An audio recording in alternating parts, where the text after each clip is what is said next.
Ahí está, pastor. Muy buenas noches, queridos amigos, queridos hermanos de la Iglesia Bautista Berea. Para nosotros es un gusto poder llegar una vez más hasta sus casas o el lugar donde usted se encuentre.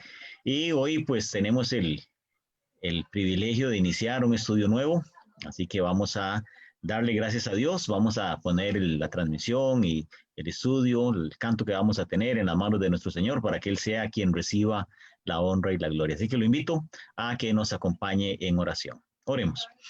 Papito Santo, gracias por este precioso día, gracias por tus cuidados, gracias porque hasta aquí nos has ayudado, Señor. Queremos poner en tus manos, Señor, este servicio para que en todo recibas la honra y la gloria, Señor, y nosotros, tu iglesia, podamos recibir edificación. Te pido por cada una de las personas que van a estar conectadas, que van a estar escuchando, Señor, la transmisión para que puedan recibir también de tu palabra, Señor, y podamos salir edificados, Señor. Te quiero pedir por mi hermano Josué, que es el que va a estar trayendo los estudios, para que tú le des esa sabiduría, Señor. Gracias, mi Dios, por la oportunidad, gracias por la tecnología que también nos permite llegar, Señor, a diferentes lugares. Te pido por cada una de las necesidades de los diferentes hermanos, de las diferentes familias, Señor, para que tú suplas conforme a lo que sea mejor para cada uno de nosotros. En el nombre precioso de tu Hijo amado, te lo pedimos y damos las gracias. Amén. Vamos a dar un estudio especial, un canto especial. Bueno, los hermanos que estamos aquí por Zoom, no vamos a cantarlo, pero usted si está allá en su casa, en Facebook, puede cantarlo con todo su corazón.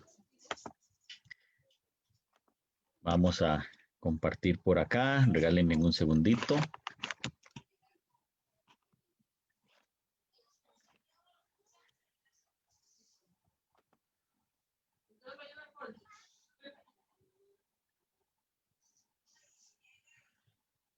Vamos a ver.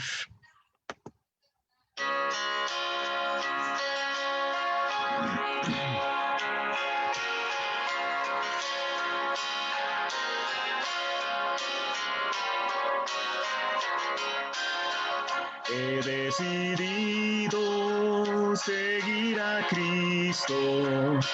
He decidido seguir a Cristo. He decidido seguir a Cristo. No vuelvo atrás, no vuelvo atrás. La vida vieja ya he dejado. La vida vieja ya he dejado. La vida vieja ya he dejado. No vuelvo atrás, no vuelvo atrás.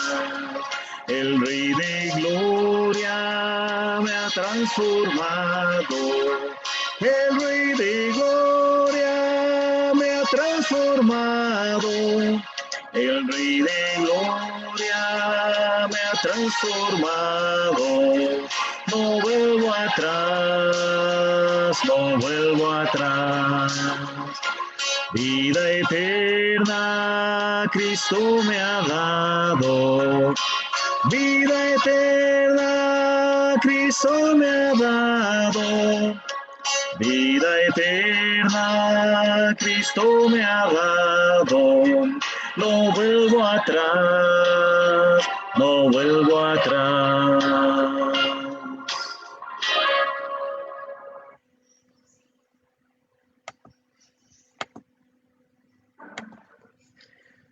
Vamos a quedar de inmediato con nuestro hermano Josué Santamaría. Así que mi hermano José, muchas gracias y el tiempo es suyo.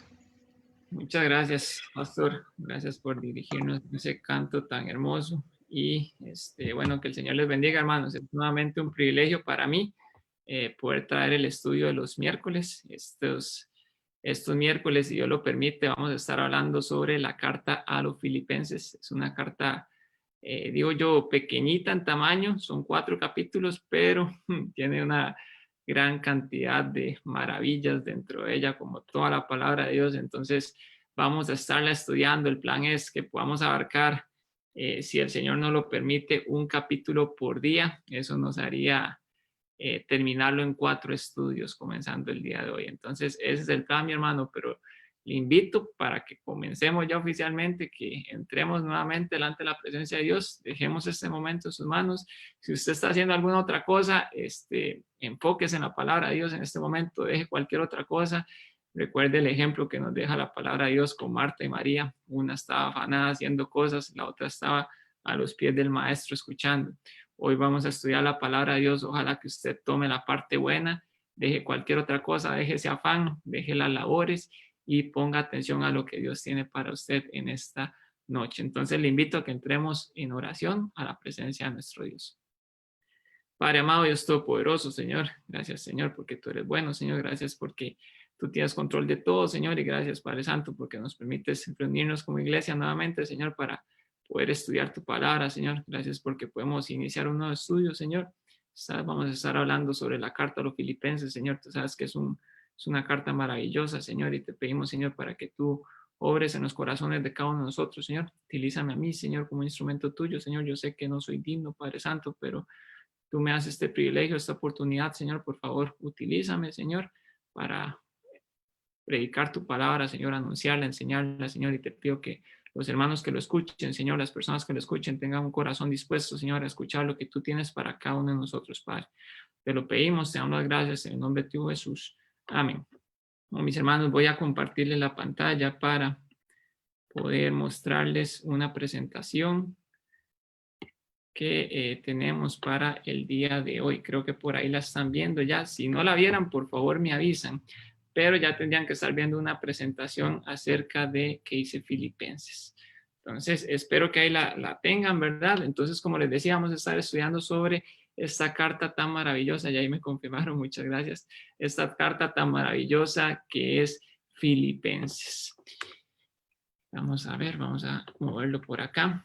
Contexto, mis hermanos, vamos a dar una breve introducción antes de entrar con el primer capítulo, que es lo que vamos a estudiar el día de hoy. ¿Qué contexto tiene? Bueno, ¿quién es el autor? El autor humano, sabemos que el autor de toda la palabra de Dios es Dios mismo, pero el autor humano es el apóstol Pablo. Dios utilizó a Pablo para escribir esta maravillosa carta que vemos hoy en la palabra de Dios. ¿En qué fecha fue escrita? Fue escrita, se calcula, se estima que fue escrita del año 61 después de Cristo al año 62 después de Cristo, más o menos en ese rango. ¿En qué condición estaba Pablo, mis hermanos? Es algo que tenemos que tener en nuestra mente. Creo yo, es un sentimiento que tengo. Cuando leemos esta carta, tenemos que entender desde dónde estaba Pablo escribiendo esta carta para ver lo maravillosa que es esta carta. Pablo estaba escribiendo esta carta desde la prisión. Pablo estaba encarcelado. Hay dos teorías mayormente desde cuál de las prisiones de Pablo fue escrita esta carta. Unos hablan de que Cesarea fue desde el lugar donde la escribió, pero la posición más firme es que la escribió desde Roma, como le digo, aproximadamente del 61 al 62 después de Cristo, mientras él estaba encarcelado en Roma, que estuvo encarcelado por un periodo de 2 años. Pablo escribe esta carta a los filipenses. ¿Qué tema tiene esta carta? Bueno, no sé si usted lo ha escuchado, probablemente sí, pero cuando hablan de Filipenses se habla de la carta del gozo. El tema principal que vemos en Filipenses es el gozo, pero no es solamente el gozo, sino que hay muchas hermosas enseñanzas que nos tiene la palabra de Dios. También hay un reiterado llamado a la unidad como hijos de Dios, como creyentes, como iglesia. Vea que también hablando de este tema y si entendemos el contexto, como dice aquí en la presentación, esta carta fue enviada a la iglesia en Filipos. Entonces Dios está tratando específicamente con una iglesia. Pablo se lo envía a una iglesia. Esa carta es totalmente aplicable para nosotros como iglesia de Cristo. Entonces, él está en ese contexto, en la cárcel, lo manda a una iglesia. Decíamos temas gozo, tema el llamado a la unidad de la iglesia. Por eso le comentaba esto en este punto. También hay un tema de santificación que nos muestra la carta de Filipenses, y también un tema muy relacionado con esto que estamos hablando de llamado a vivir por Cristo. De hecho, hoy vamos a estar enfocando la enseñanza bajo ese aspecto. La enseñanza de hoy, ahorita le digo cuál es el título. Si usted está en Facebook, por ahí lo puede ver ya, pero vamos a estar enfocándonos en ese llamado a vivir por Cristo sin dejar de lado todo lo otro que implica el primer capítulo de este libro. Bueno, ahí podemos ver el contexto, como le decía. Otra cuestión antes de pasar a la siguiente diapositiva, pues la iglesia en Filipos nació, o se estima, se cree que nació en el segundo viaje misionero de Pablo. Ahí está relatado en Hechos 16 que Pablo va a Filipos, ahí se reúne en una oración que tenían a la orilla de un río. Si usted se acuerda, cuando Pablo iba en sus viajes misioneros y él entraba a una ciudad, por lo general él iba a predicar a la sinagoga de los judíos y luego anunciaba el evangelio a todas las demás personas que estaban afuera. En el caso de Filipos, Pablo no va a la sinagoga y se cree que es porque no había una sinagoga en Filipos. Y para tener una sinagoga tenían que tener por lo menos 10 hombres judíos. Entonces se cree que el número de judíos en la ciudad de Filipos no era mucho. No habían 10 cabezas de hogares, 10 hombres cabezas de hogares, y por lo tanto no había una sinagoga judía en Filipos. Entonces se reunían a las orillas de un río a orar. Entonces Pablo va a donde se reúnen estas personas judías y anuncia el evangelio. También nos revela la palabra de Dios ahí en Hechos 16 que Lidia, una mujer que comerciaba púrpura, era una mujer importante, ella se convierte. Usted se recordará otro relato también de la estancia de Pablo en Filipos, que es muchísimo más conocido, digamos, que toda la gente conoce, que es cuando él es encarcelado con Silas y a medianoche, después de que lo habían latigado, los habían castigado tremendamente los romanos.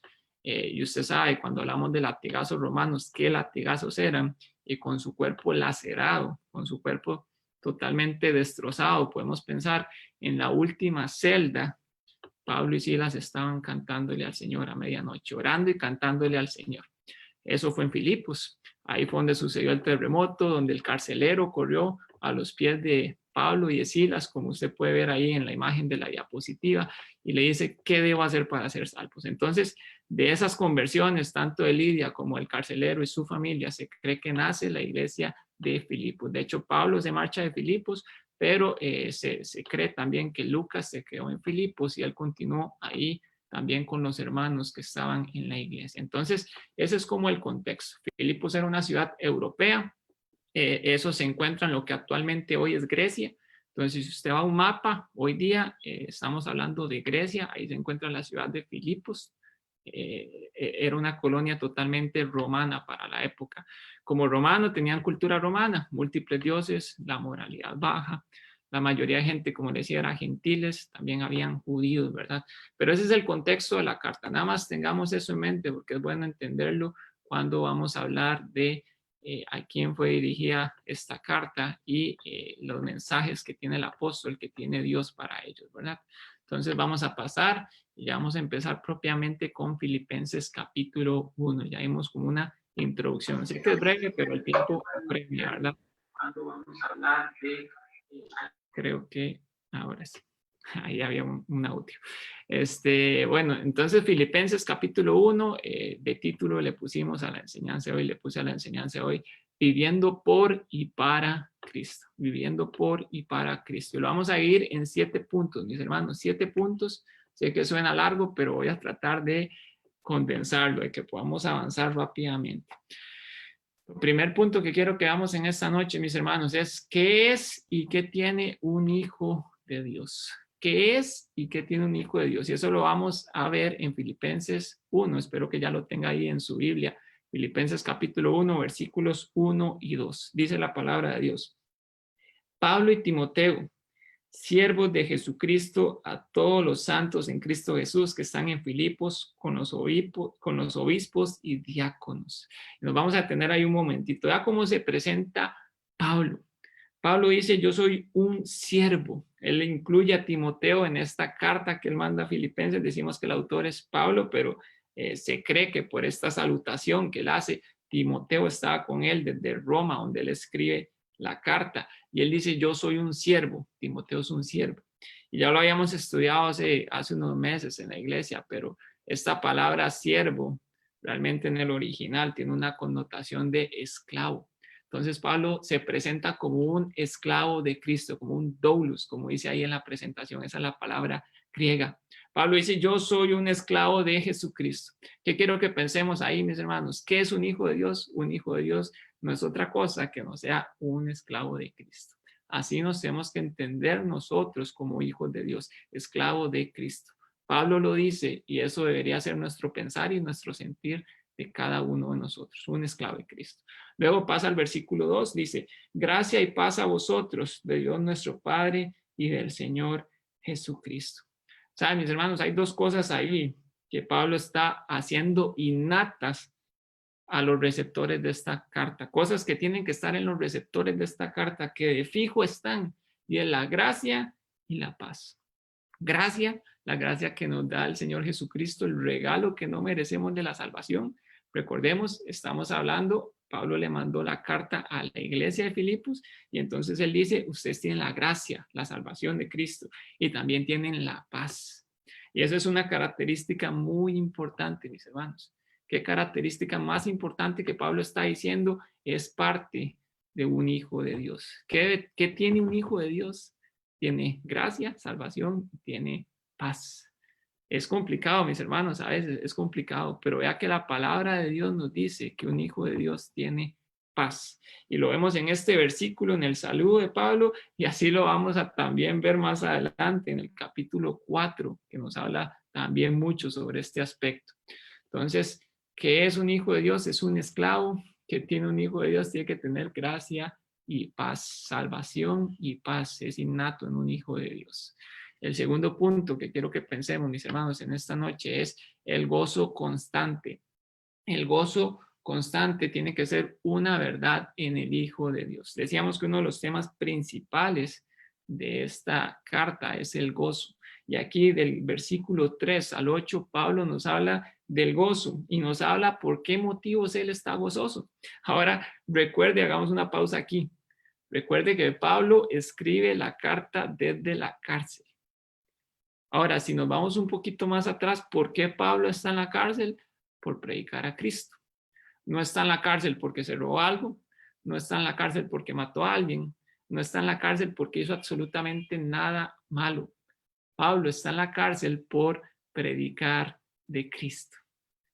Y Pablo está en la cárcel y el versículo 3 al 8 nos habla de gozo. En todo, Filipenses, como le digo, el tema principal es gozo, se menciona 16 veces, pero recuerde, Pablo está en la cárcel y habla de gozo. Ahora él nos va a decir en estos versículos por qué es que él está gozoso, mis hermanos. Versículo 3 y 4. Doy gracias a mi Dios. Ahí empieza el motivo del gozo de Pablo. Pablo sabe quién es su Dios. ¿Sabe usted quién es su Dios también? Si usted no tiene gozo, tal vez usted no sepa quién es su Dios. Dice, doy gracias a mi Dios siempre que me acuerdo de vosotros, siempre en todas mis oraciones, rogando con gozo por todos vosotros. ¿Por qué está Pablo gozoso? Ahí, de hecho, él utiliza esta palabra gozo y vea la manera que lo dice en el versículo 4. Él dice que él siempre, siempre, usted sabe lo que significa siempre, yo no lo tengo que explicar, es no cambia. Siempre está gozoso. ¿Y por qué está gozoso? Él está gozoso porque él está orando por sus hermanos. Mis hermanos, orar por sus hermanos en Cristo trae gozo. Eso es un motivo de gozo para el creyente, estar orando por sus hermanos en Cristo, orando, dando gracias a Dios por ellos, orando por las necesidades que ellos tienen. Eso es un motivo de gozo. Pablo estaba gozoso porque él podía orar por los hermanos en Filipos, porque él los conocía, él les recordaba y él estaba continuamente orando por los hermanos de Filipos. La oración, mis hermanos, unos por otros trae gozo. También porque está gozoso. El versículo 5 dice, por vuestra comunión en el Evangelio, desde el primer día hasta ahora. ¿Sabe por qué Pablo está gozoso?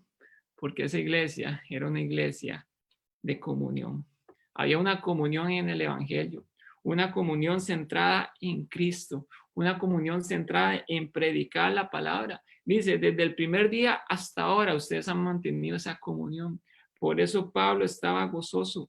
Mis hermanos, en la comunión de hermanos en Cristo, unos con otros, hay gozo. La palabra de Dios así nos lo hace ver, que para nosotros es bueno el congregarnos, que para nosotros es bueno tener comunión unos con otros. Ahora, mis hermanos, para ir un poco al lado práctico, quiero aquí hacer una reseña que he estado pensando y meditando y que Dios puso en mi corazón. Hablamos del gozo en la oración, del gozo en la comunión continua de la iglesia. Mis hermanos, es hermoso y gozoso los últimos, creo que 2, 3 miércoles que el pastor nos ha pasado una lista de oración gigante. De hecho, la vez pasada conversamos un poco esto durante el tiempo de oración, eran como 4 páginas. Mis hermanos, y qué gozo orar por los hermanos en Cristo. Qué gozo que podamos presentar nuestras cargas delante de Él. Pero, ¿sabe? Pensaba yo, hay tantas peticiones, pero tan pocas personas que nos reunimos para orar. Y estamos hablando de gozo en la comunión y gozo en la oración. Y no estamos teniendo esa comunión de orar unos por otros. Tal vez usted puede pensar, bueno, yo oro por los hermanos en otro tiempo, pero se está perdiendo la bendición de orar con sus hermanos durante el tiempo de oración que tenemos como iglesia. Si usted por fuerza mayor no lo puede hacer, bueno, pues ore en su casa por sus hermanos en Cristo. Pero si usted no tiene excusa y usted se puede conectar a este Zoom, yo sé que muchos nos ven por Facebook, pero si usted se puede conectar a este Zoom y orar por sus hermanos en Cristo, eso va a ser de gozo para usted. Gozo por la comunión que usted va a tener con los otros hermanos que estamos ahí orando por las peticiones que se han presentado, por las acciones de gracia que se han presentado. Como le digo, mis hermanos, es maravilloso tener esa lista tan grande, pero sería más maravilloso si todos estuviéramos ahí orando juntos unos por otros. Eso nada más se lo quiero dejar ahí, mi hermano. Pablo estaba gozoso, gozoso en la oración y gozoso por la comunión continua en la iglesia. Versículo 6, ¿por qué también el apóstol está gozoso? Estando persuadido de esto. Y ahí pensemos en esa frase, estando persuadido. Esa frase es una total certeza, o el original quiere decir una total certeza de lo que va a decir el apóstol. El apóstol está totalmente seguro de lo que va a decir. Ahora dice que el que comenzó en vosotros la buena obra, la perfeccionará hasta el día de Jesucristo. ¿Sabe por qué está gozoso el apóstol, mi hermano? Porque como hijos de Dios, nosotros tenemos una santificación progresiva. Y vea la frase que utilizo, tenemos, no es que debemos, es que tenemos. Si usted es un verdadero hijo de Dios, tiene un proceso de santificación progresiva. Y eso es algo natural que sucede en la vida del creyente. Así como es natural que cuando nacemos físicamente crezcamos, es natural que cuando nacemos espiritualmente crezcamos espiritualmente. Si no lo hacemos, mis hermanos, probablemente estemos en un problema. Esa es la parte práctica que podemos ver aquí. Pero el apóstol está gozoso porque Dios mismo es el que se asegura de esa santificación de los hermanos en Filipenses y de la santificación de la iglesia, que somos usted y yo, que Dios nos va a santificar. Él perfeccionará su obra. Él comenzó la obra y la perfeccionará. El apóstol está gozoso por esto.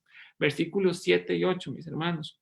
Como me es justo sentir esto de todos vosotros, por cuanto os tengo en el corazón y en mis prisiones y en la defensa y confirmación del Evangelio. Todos vosotros sois participantes conmigo de la gracia, porque Dios me es testigo de cómo os amo a todos vosotros con el entrañable amor de Jesucristo. ¿Sabe por qué el apóstol está gozoso también a pesar de estar en la cárcel? Porque él ama a sus hermanos en Cristo. ¿Sabe? El amor es una evidencia clara de un cristiano saludable, el amor por sus hermanos en Cristo. El amor es una evidencia clara de una iglesia saludable también, mis hermanos. El apóstol dice que él los ama con el entrañable amor de Jesucristo, con ese amor que Dios nos da, que si no fuera por él no podemos tener amor por los hermanos en Cristo, pero Él nos da ese amor y gracias a ese amor es que nosotros podemos amar a nuestros hermanos en Cristo. Y el apóstol está gozoso por ese amor que Él tiene hacia ellos. Como le digo, un síntoma de un cristiano saludable, de una iglesia saludable, es el amor unos por otros. Y de hecho el apóstol va a seguir hablando de este tema en el siguiente versículo, que ya vamos a pasar exactamente ahí. Pero antes de pasar, recuerde, el gozo constante es una verdad en un hijo de Dios. Si usted es un hijo de Dios, si yo soy un hijo de Dios, el gozo debería ser algo en mi vida que sea constante y que no sin importar las circunstancias, yo esté gozoso. Vea que, de hecho, aquí el apóstol nos dice en el versículo 7, como me es justo sentir esto de todos vosotros por cuantos tengo en el corazón y en mis prisiones. Y ahí sigue hablando, ¿verdad? Pero recuerde, Pablo está en prisión y Pablo demuestra que él está gozoso. El gozo es un aspecto continuo en la vida del creyente sin importar las circunstancias. Ahora pasamos al punto 3, el objetivo del Hijo de Dios, el objetivo del Hijo de Dios. Aquí vamos a leer los versículos del 9 al 11, mis hermanos.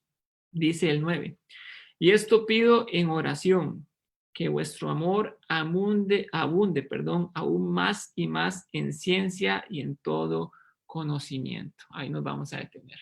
Versículo 9, como le decía, Pablo sigue hablándonos del amor. Él dijo, yo los amo a ustedes, me gozo en ello, y ahora él dice, yo tengo una petición por ustedes, y esa petición es que el amor abunde más y más. El amor, mis hermanos, el amor, el verdadero amor, el amor de Dios. Estos, de hecho, aquí Pablo nos presenta elementos esenciales para la santificación. Ahorita hablábamos de que Pablo estaba gozoso, de que hay una santificación progresiva. Y ahora Pablo en estos versículos nos presenta qué cosas necesitamos para llevar a cabo esa santificación. Y la primera que él nos dice es que hay un amor que tiene que abundar. Pablo pide por eso, por los hermanos de Filipenses. Ahora, ¿qué tipo de amor? Recuerde que Mateo 22, 37 al 39 nos dice, se lo voy a leer, mi hermano. Jesús le dijo, amarás al Señor tu Dios con todo tu corazón y con toda tu alma y con toda tu mente. Este es el primero y grande mandamiento. Y el segundo es semejante, amarás a tu prójimo como a ti mismo. Ese es el amor que tiene que abundar en nosotros, mis hermanos, el amor a Dios, primero que todo, y luego el amor a nuestro prójimo, y principalmente a aquellos que son nuestros hermanos en Cristo. Como aquí les está diciendo Pablo a la iglesia, que el amor abunde entre ustedes, el amor al prójimo, a los hermanos de la iglesia, mis hermanos. ¿Por qué tenemos ese amor? Ahora le decía en el punto anterior, porque Dios nos lo da. Primera de Juan 4:7 nos dice, amados, amémonos unos a otros, porque el amor es de Dios. Todo aquel que ama es nacido de Dios y conoce a Dios.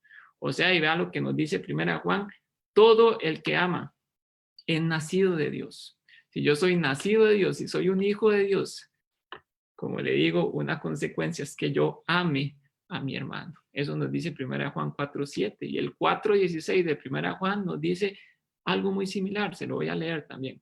Y nosotros hemos conocido y creído el amor que Dios tiene para con nosotros. Dios es amor y el que permanece en amor, permanece en Dios y Dios en él.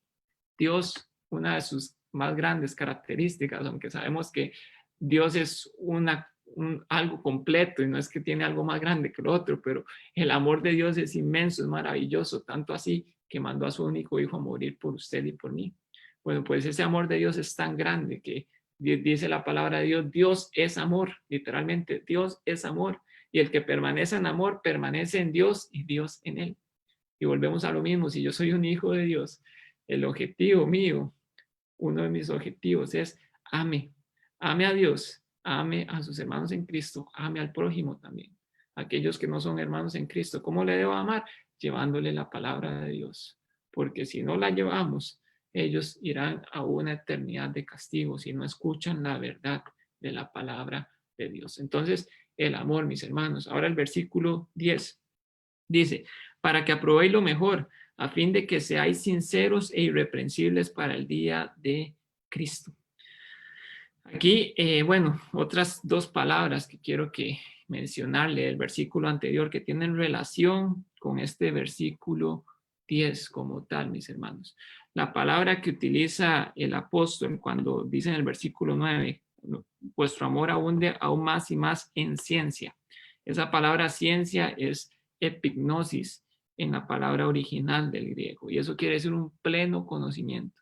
No es ciencia como podemos pensar hoy día usted y yo, que tal vez ciencia y pensamos en cosas ajenas a Dios. No, aquí Pablo está diciendo que abunde más y más en el pleno conocimiento de Dios y en todo conocimiento. Después dice, esa palabra conocimiento quiere decir discernimiento. Entonces, que abunde ese pleno conocimiento en Dios y ese discernimiento. ¿Para qué? Para que nosotros veamos qué es lo mejor, según lo que nos dice el versículo 10, porque dice para que aprobéis lo mejor, a fin de que si hacemos eso, si tenemos un pleno conocimiento de Dios, un discernimiento de qué es lo bueno, y recuerde, ese discernimiento nos lo va a dar Dios mismo a través de su Espíritu Santo, dice que vamos a llegar a un fin, porque dice a fin de que seáis sinceros e irreprensibles para el día de Cristo. Sinceros e irreprensibles, o sea, vamos a llegar a santificarnos, de lo mismo que venimos hablando, santificarnos. ¿Por qué se llama el título de hoy Vivir por y para Cristo? Porque eso se trata, vivir por Cristo, santificarnos, santificarnos. Versículo 11, llenos de frutos de justicia que son por medio de Jesucristo para gloria y alabanza de Dios. ¿Llenos de qué, mis hermanos? De frutos. ¿Qué hace un creyente? ¿Qué hace un cristiano saludable? Un cristiano saludable lleva fruto. La palabra de Dios es clara en eso. Aquí nos lo dice el apóstol. Si ustedes abunda el amor, abunda el pleno conocimiento, abunda el discernimiento de saber qué es lo mejor, van a ser santificados y por lo tanto van a traer frutos, van a estar llenos de frutos. Esa es la frase que él utiliza, van a estar llenos de frutos. Así es como producimos frutos, que el amor abunde, que abunde el pleno conocimiento de Dios, que abunde el discernimiento de lo bueno, y entonces voy a llenarme de frutos a través de Jesucristo mismo. Porque la palabra de Dios nos dice en Juan 15 que nosotros somos los pámpanos y Él es la vid, y que si no permanecemos en la vid, que es Él, no llevamos frutos. Entonces llevamos frutos solamente a través de Él. Y termina diciendo que esos frutos los llevamos. Bueno, aquí el mismo apóstol nos lo dice, nos lo llevamos por medio de Jesucristo. ¿Y para qué? Es para la gloria y alabanza de Dios. Todos esos frutos que producimos es para la gloria y alabanza de Dios. Mis hermanos, un cristiano sano produce frutos. Un cristiano sano produce buenas obras. Por ahí leía una frase, el cristiano no se salva por obras, pero se salva para obras.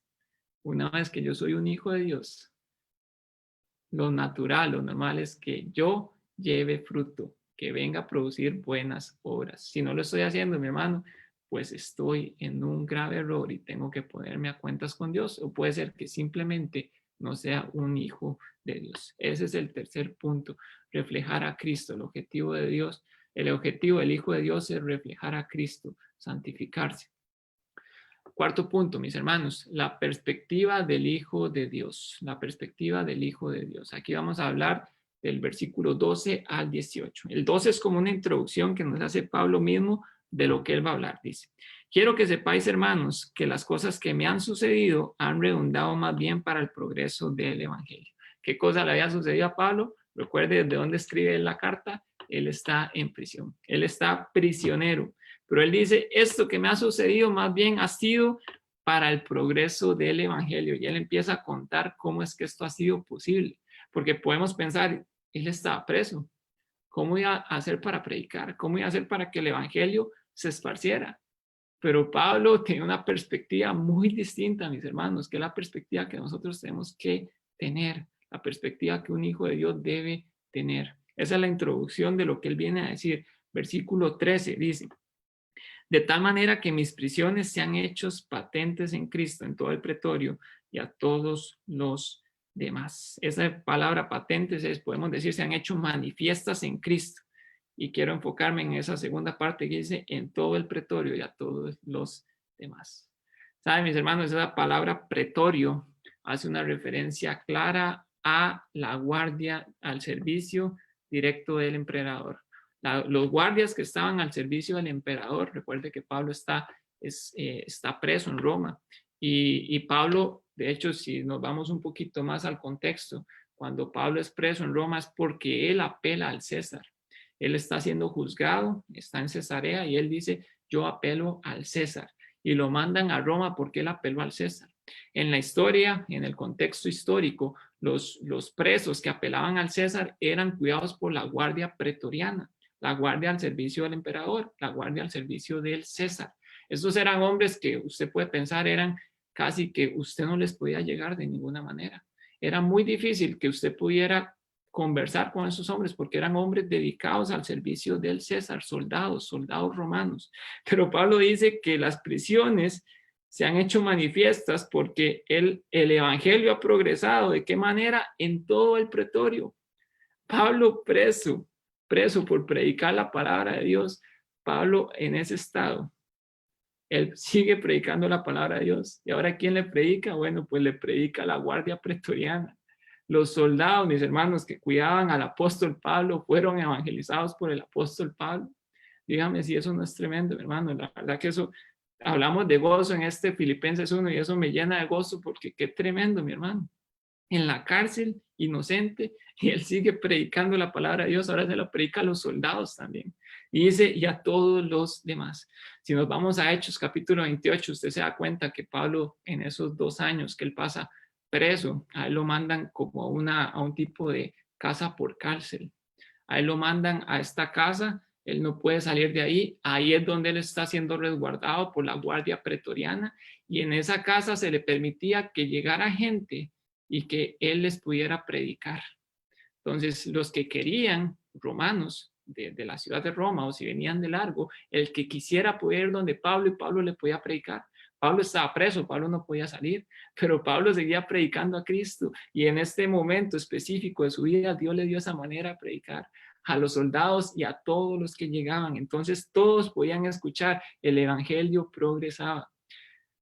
Versículo 14, y la mayoría de los hermanos, cobrando ánimo en el Señor con mis prisiones, se atreven mucho más a hablar la palabra sin temor. O sea, Pablo preso, y eso hizo que los demás cobraran ánimo.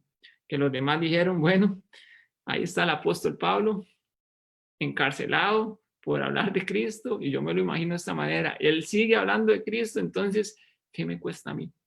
Yo estaba afuera, tal vez yo era alguien de la iglesia de Roma, o alguien de la iglesia de Filipenses, o alguien de alrededor que sabía de Pablo, que él estaba en la cárcel, que seguía predicando. Entonces agarraron más ánimo los hermanos y estaban hablando la palabra sin temor.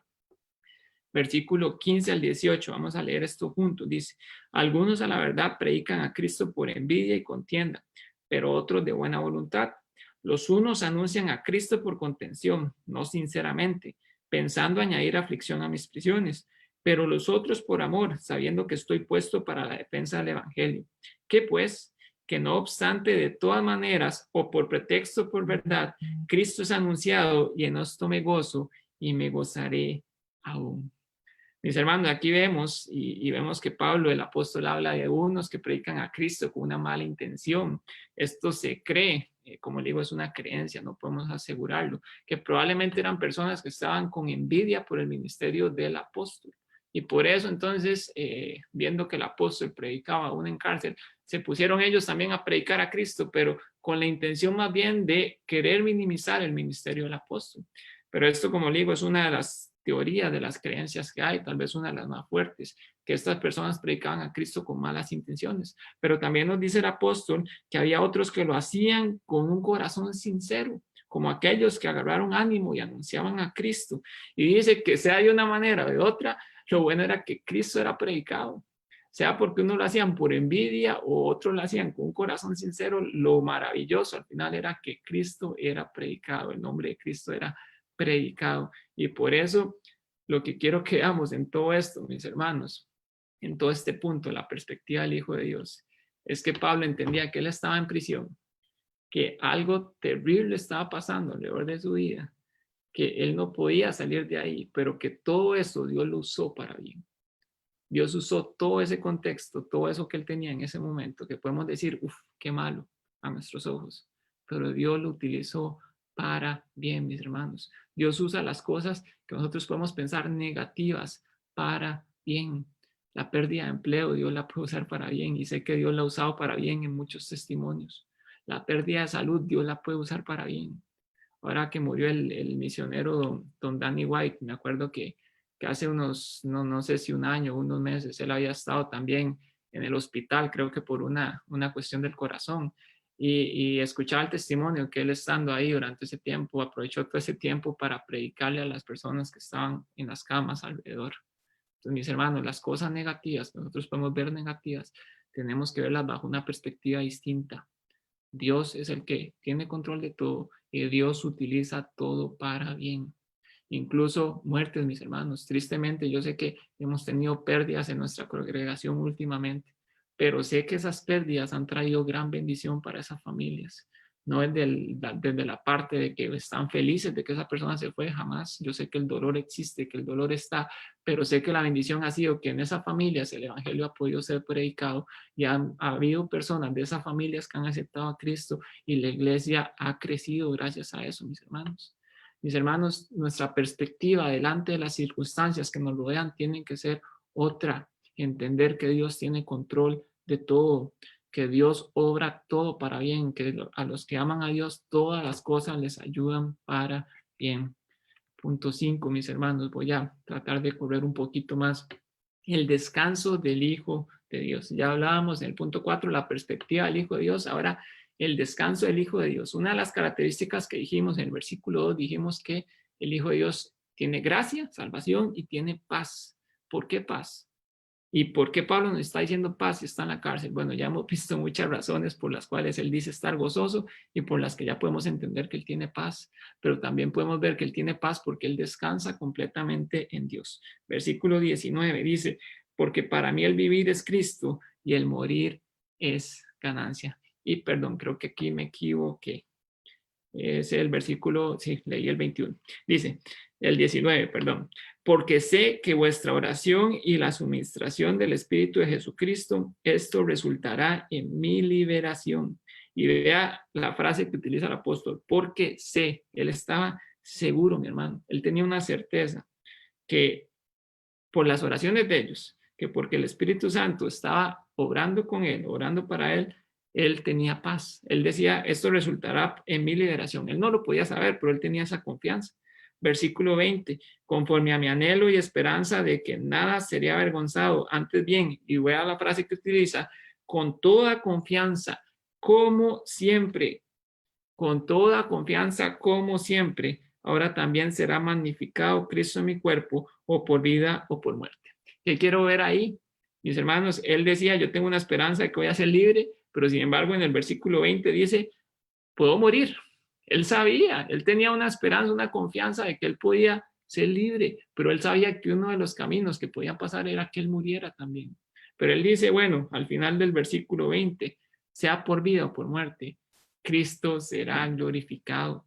Y ahí le pongo una imagen, mi hermano, en medio de la tormenta, agárrese de Cristo, agárrese de Cristo y él le va a dar ese gozo, esa paz, esa confianza que tiene el apóstol que nos la demuestra aquí. Él dice, yo sé con toda confianza, como siempre, sea como sea, Cristo va a ser glorificado.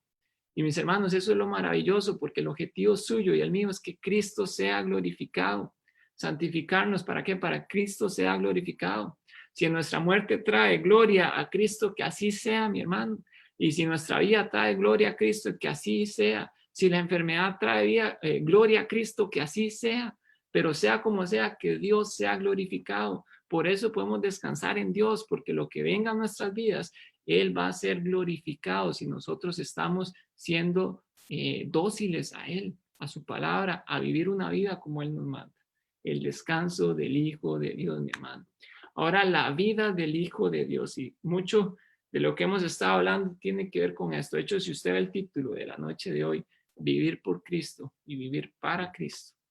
Dice por y para Cristo, ese es el título de la noche de hoy. Tiene que ver con todo eso que estamos hablando, de tener un proceso de santificación, de tener un gozo que nadie nos puede quitar, de tener un descanso total en Él, de entender que todo obra, todo lo que venga a nuestra vida obra y Él tiene control de todo. Eso es vivir por Cristo, vivir para Cristo.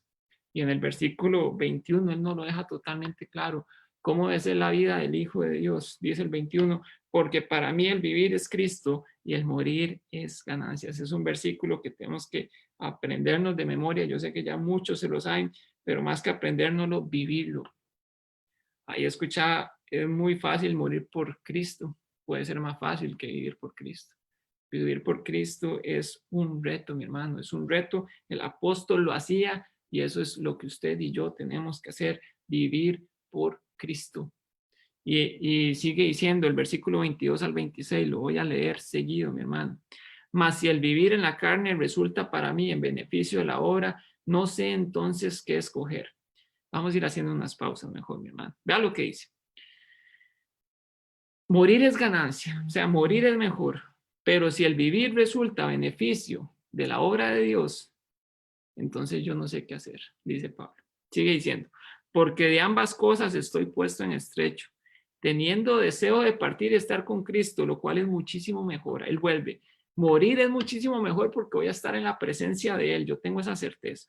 24. Pero quedar en la carne es más necesario por causa de vosotros. Entonces ahí nos ha dicho el apóstol, hay algo que es mejor, pero hay algo que es más necesario. Y él dice que es más necesario quedar en la carne. ¿Por qué? Para seguir obrando en el ministerio que Dios le había dado. Seguir trabajando para el Señor. Dice el 25, y confiaba en esto, sé que quedaré, que aún permaneceré con todos vosotros para vuestro provecho y gozo de la fe, para que abunde vuestra gloria de mí en Cristo Jesús por mi presencia otra vez en vosotros. ¿Para qué quería Pablo quedar, mi hermano? Para seguir trabajando para Dios. Si usted y yo tenemos vida y Dios nos sigue dando vida, ¿para qué Dios nos está dando vida? Para trabajar para Dios, no para otra cosa. No es para que yo tenga una vida bonita, no es para que yo disfrute la vida y goce la vida, aunque Dios nos dará muchas de esas cosas en el camino, pero el objetivo del creyente es viva para Cristo. Pablo dice, es más necesario quedarme en la carne porque tengo que seguir trabajando para Cristo. Se cree, según la historia, mi hermano, la tradición, que el apóstol fue liberado de esta prisión. Él continuó su ministerio por algunos años, luego fue otra vez tomado preso. Desde esa otra prisión, él escribe segunda de Timoteo, que es su carta de despedida, y después es ejecutado. Pero realmente, como le digo, según la tradición, Pablo siguió viviendo y Pablo siguió trabajando para el Señor porque él sabía que su vida es Cristo. Vivir, mis hermanos, es para Cristo. Eso tiene que ser nuestro pensamiento, nuestro sentir. Y ahora el último punto esta noche, mi hermano, el comportamiento del Hijo de Dios. Versículos 27 al 30. Dice el 27, solamente que os comportéis como es digno del Evangelio de Cristo, para que, o sea que vaya a veros o que esté ausente, oiga de vosotros que estáis firmes en un mismo espíritu, combatiendo unánimes por la fe del Evangelio. Mi hermano, ¿cómo tiene que vivir un creyente? ¿Cómo tiene que ser el comportamiento de un creyente? Aquí Pablo nos lo dice, comportéis como es digno del Evangelio de Cristo. Y esa palabra que utiliza, comportéis, la palabra original, tiene una connotación de comportarse como un ciudadano de, y en este caso sería como un ciudadano celestial. De hecho, en Filipenses 3:20, que lo estudiaremos en un estudio posterior, dice que nuestra ciudadanía está en los cielos. Y Pablo les utiliza este lenguaje porque para los romanos era muy común. Si yo soy un romano, entonces tengo que comportarme como un ciudadano romano. Entonces Pablo les utiliza este lenguaje, compórtense como un ciudadano, pero del cielo. Mi hermano, usted y yo nos comportamos como un ciudadano del cielo. Ese es el comportar que tenemos nosotros, como nos está diciendo la palabra de Dios, que tenemos que comportarnos como alguien digno del Evangelio, alguien como digno de tener una ciudadanía en los cielos. Y Pablo nos empieza a decir, bueno, él dice, sea que yo esté presente o ausente, lo que quiero escuchar de ustedes es que ustedes tengan un mismo espíritu. Ese es el comportamiento del creyente, un mismo espíritu, combatiendo unánimes por la fe del Evangelio, o sea, unidad. Unidad por el Evangelio de Cristo. ¿Para qué nos tenemos que unir? Para que Cristo pueda ser predicado, para que el Evangelio pueda ser esparcido. Mis hermanos, hace el trabajo, es mucho más efectivo de un grupo junto con una unidad, con un mismo sentir, que personas separadas haciendo la obra de Dios. El trabajo es mucho mejor y se ora de una mejor manera en unidad, como iglesia, unidad, ciudadanos del cielo. ¿Cómo puede un ciudadano del cielo estar peleado con otro ciudadano del cielo? Eso no es lo que Dios quiere, mi hermano. Eso no es lo que Dios quiere para sus hijos, que los ciudadanos del cielo seamos una unidad y nos unamos en torno al Evangelio de Cristo. Sigue diciendo el versículo 28, y en nada intimidados por los que se oponen, que para ellos ciertamente es indicio de perdición, mas para vosotros salvación y esto de Dios. Ellos tenían persecución en esa época, mi hermano. Estos son los que se oponen. También personas que no creían lo mismo que ellos y alzaban pochinches, alzaban toda clase de cosas en contra de las personas que creían y predicaban la palabra de Dios, como hecho le habían hecho al apóstol Pablo. Pero él dice, en nada intimidados, o sea, en nada tenga temor. Y si unimos nada tenga temor con todo lo que hemos venido hablando anteriormente del capítulo, mi hermano, tiene todo el sentido. Dios tiene control, pase lo que pase, es para bien, Dios lo tornará para bien. Y por eso me gozo y tengo paz. Usted puede ver esto totalmente unido con todo lo que el apóstol nos viene diciendo en el capítulo 1, sin temores. Versículo 29. Porque a vosotros os es concedido a causa de Cristo no solo que creáis en Él, sino también que padezcáis por Él. ¿Sabe, mi hermano? El cristiano, el Hijo de Dios, que vive como un ciudadano celestial, va a sufrir en este mundo.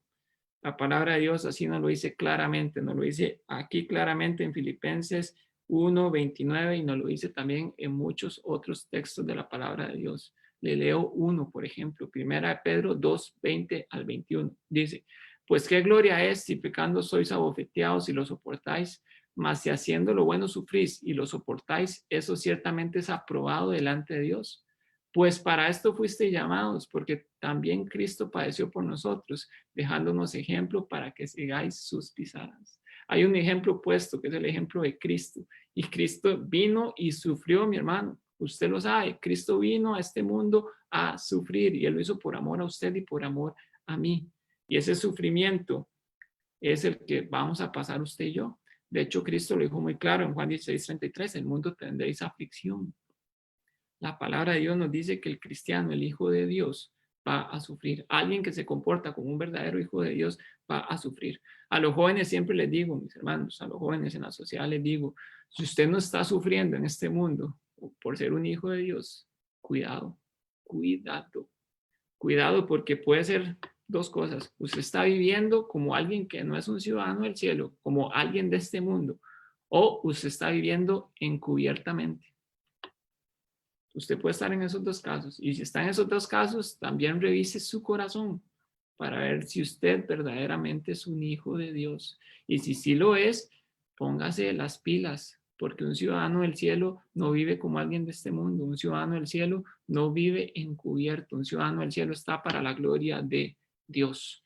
Y ya para concluir, mis hermanos, el versículo 30 lo vamos a usar como conclusión. Dice, teniendo el mismo conflicto que habéis visto en mí y ahora oís que hay en mí. O sea, que lo que está diciendo ahí el apóstol, ustedes han visto algo en mí y ahora están escuchando, porque recuerde, esto es una carta que él les manda a ellos. Ahora están escuchando de mí. ¿Qué están escuchando y qué han visto en él? Vieron las tribulaciones. Ya dijimos, Pablo fue encarcelado en Filipos. Ahí otra vez usted puede ver la imagen en la diapositiva. Él fue encarcelado en Filipos injustamente. Ellos vieron eso. Ellos escuchaban los padecimientos del apóstol y vieron todo eso en su vida. Y viendo todo eso, Pablo les escribe que tengan gozo, que tengan paz, que no se preocupen por absolutamente nada, que se santifiquen. Entonces aquí como conclusión, mi hermano, le puse, si es posible ser un esclavo de Cristo y tener su paz completa. Es posible, por supuesto. Más bien, eso es lo que nos lleva a la paz, vivir como un esclavo de Cristo. Si es posible tener un gozo perdurable, sí es posible. Es posible santificarnos, es posible porque Dios es el que lo obra. Es posible entender que todo nuestro entorno es para bien, es posible. Es posible descansar completamente en Dios, es posible vivir para Dios, es posible comportarnos como un hijo de Dios, como un ciudadano del cielo. Mis hermanos, si usted ve todos esos puntos que vimos hoy, tal vez usted puede tener una perspectiva de eso no es tan fácil, pero lo vemos aquí en el apóstol con su vida, siendo él un hombre como usted y como yo, que esto sí es posible para un hijo de Dios. Mi hermano, le dejo esta enseñanza al día de hoy y este reto de que esos 7 puntos que pudimos ver, usted los vea y usted se evalúe en contra de cada uno de ellos. Estoy siendo un esclavo de Cristo, estoy teniendo un gozo perdurable, me estoy santificando, estoy entendiendo que todo mi alrededor Dios tiene control y por eso puedo descansar en Él. Estoy viviendo para Cristo, estoy viviendo como un ciudadano del cielo. Evalúese en cada uno de estos puntos, mi hermano, Y si tiene algo que depositarle a Dios en este momento que vamos a orar, por favor, hágalo mientras estamos orando. Yo voy a terminar en oración, mi hermano. Si Dios le habló en esta noche, por favor, órele usted ahí a Dios. Yo sé que no podemos hacer una invitación de que usted levante su mano y demás en estos momentos, pero Dios lo está viendo, Dios ve su corazón. Órele usted ahí donde usted está y pídale a Dios si usted tiene algo que arreglar de todo lo que hemos visto esta noche. Yo creo que Dios nos ha hablado, creo que la palabra de Dios es clara y creo que es una carta maravillosa que empezamos a estudiar en esta noche. Oremos. Padre Santo, Dios amado, Señor, gracias te amo, Señor, porque tú eres bueno, Señor. Gracias también, Señor, por esta carta tan maravillosa, Señor, que el apóstol escribió, Señor, siendo inspirado por ti, Señor. Gracias, Señor, porque nos deja enseñanzas maravillosas, Señor. Y con este capítulo, Señor, que pudimos estudiar en este día, Señor, ya vemos una maravilla, Señor, que es la vida del creyente, cómo tenemos que vivir, Señor, y que nuestra vida tiene que ser por y para ti, Padre Santo. No hay otro objetivo, Señor, no hay otro motivo por el cual nosotros tengamos vida luego de que somos salvos, Señor, sino es para vivir por ti, Señor. Padre, ayúdanos, Señor, te pido por mi vida, Padre, tú sabes, Señor, tú la conoces, Señor, y ayúdame a pulirme, Señor, para poder servirte más y mejor, Padre amado. Y también te pido por si hay algún hermano, Señor, que también tiene este mismo deseo, Señor, y tú le has tocado el corazón, Señor, en esta noche, Padre, por favor, también que tú le ayudes, Señor, se pueda poner a cuentas contigo, Señor, y que podamos vivir vidas que te agraden, Señor, que podamos unirnos como iglesia tuya, Señor, para trabajar para ti. Te damos las gracias, Padre, y te dejamos esto en tus manos, en nombre de ti, Jesús. Amén. Bueno, mis hermanos, voy a dejar de compartir pantalla y creo que quedamos con el pastor. Amén. Muchísimas gracias, mi hermano Josué, por esta, bueno, introducción y primer capítulo del libro de los Filipenses y una epístola que para muchos podríamos decir que es de tristeza, que es de dolor, es de cárcel. Sin embargo, cuando vemos y entendemos de que Dios tiene eh, algo mejor, algo superior, pues nos damos cuenta de que es mejor los planes de Dios que los planes nuestros. Muchísimas gracias, mi hermano Josué. Nada más recordarles que si el Señor lo permite, a partir de este próximo domingo, vamos a tener, bueno, los cultos presenciales tanto a las 10 de la mañana como a las 5 de la tarde. Entonces, si usted gusta acompañarnos, ya es a partir de este domingo 1 de noviembre, vamos a estar con cultos presenciales en los dos tiempos, a las 10 de la mañana y a las 5 de la tarde. Así que los esperamos, espero que puedan pues continuar con ese ánimo. Y gracias al Señor hemos tenido lindos cultos estos domingos con bautismos y tendremos la cena del Señor también. Entonces los invito a orar y a ponerse en cuentas con el Señor. Vamos a tener una última palabra de oración y luego terminaremos la transmisión por acá y seguiremos por la plataforma de Zoom. Que el Señor les bendiga. Vamos a orar. Papito Santo, gracias. Gracias por este tiempito que hemos podido abrir tu palabra ya en Filipenses. Señor, gracias por nuestro hermano Josué. Bendícele, utilízale, Señor, para poder traer el mensaje que tú tienes para cada uno de nosotros. Bendice a cada una de las personas, de las familias que se han conectado, Señor, y aquellos que lo harán posteriormente también, Señor, que podamos pues llevar paz y llevar confort, llevar un reto, Señor, de parte tuya a cada uno de nuestros corazones. En el nombre precioso de tu Hijo amado, te lo pedimos y damos las gracias. Amén. Bueno, muchísimas gracias a todos los que nos han acompañado por medio de Facebook. Vamos a terminar la transmisión por acá. Que Dios les bendiga.